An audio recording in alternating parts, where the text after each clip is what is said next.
Right now, Republican leadership, both in Washington, D.C., and in state legislatures across the country, can be divided into two parts.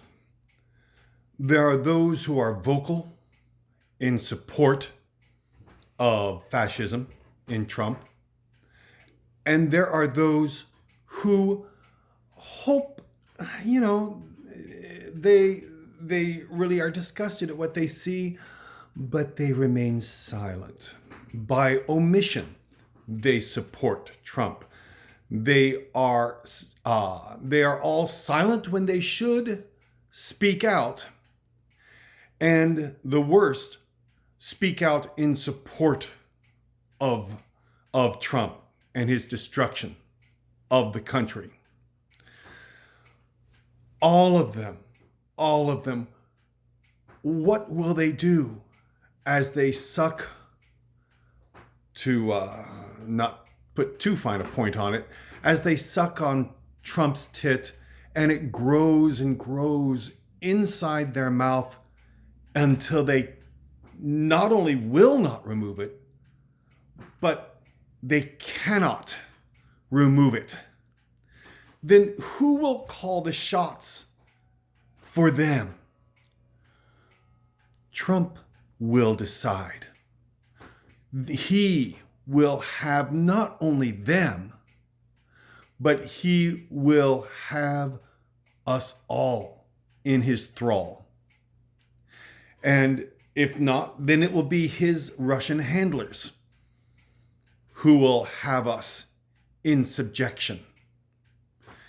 And at the bare minimum, you should care about this, because authoritarian regimes cannot allow the citizenry to have the freedom to own firearms as they wish.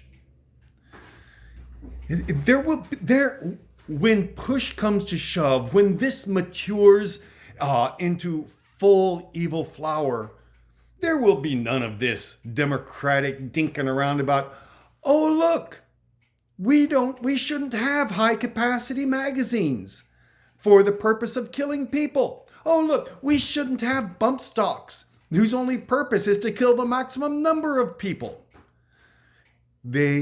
Republicans will come and take away your guns, every last one, and they will have no compunction about rocket-propelled grenades going into your home if you resist. When Hitler first took power, there was some good done for the favored population. Of course, fascism, as we know, always is its purpose is to overthrow the legitimate government by pointing out who to fear and who to blame. With Hitler, it was the Jews, and now we've got neo-Nazis running around saying the Jews will not replace us and blaming immigrants, which we need those immigrants coming into our country. Good night. All these jobs that are going begging, goodness, who's going to do them? Not you, not me. I'm not going to go work in a restaurant and be screamed at and punched and run the risk of getting desperately sick and burn myself and the line cook and get up at 3 a.m. to bake bread like I did, when I was a baker at a restaurant. Well, you had to get up at 2 to get to the place at 3 to start the baking process. We need all of these people. We do not have to agree with one another to work together. We can work together to accomplish great things in our country. We do not have to agree to do that. We can tolerate one another. There are things you will not convince me, and there are things I will never convince you about many different topics. We can still look out for one another's well-being. When Hitler first took power, and overthrew the government, there are some people who benefited. The favored ones benefited. But as time went on, not only, but before they would ever lose the war, there's not, by the time the people at the top take what they want, there's not enough left for the rest of the population, because what people want far outstrips any sort of just distribution. And there's nothing left for normal individuals. But then it got worse and worse. And of course, the Allies decided, my parents decided, and those of their generation, the greatest generation, decide this will not stand. And they gave good old Hitler a nice punch in the nose, and he killed himself, and there we go.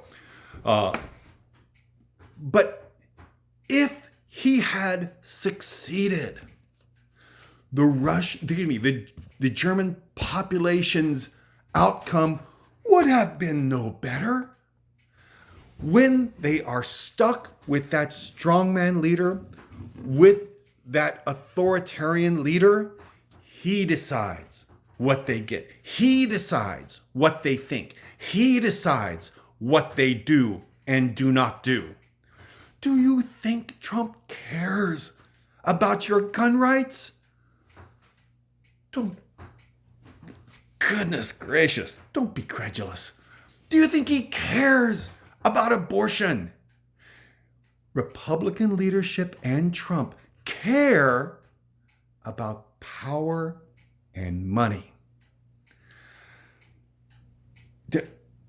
They really, really do not care about you, your rights, either your white supremacy or anything else, abortion, religious liberties. They do not care. They care about power and money, and if they can achieve and maintain an erection because they're young enough, they care about sex. Beyond that, they do not care. They care about themselves.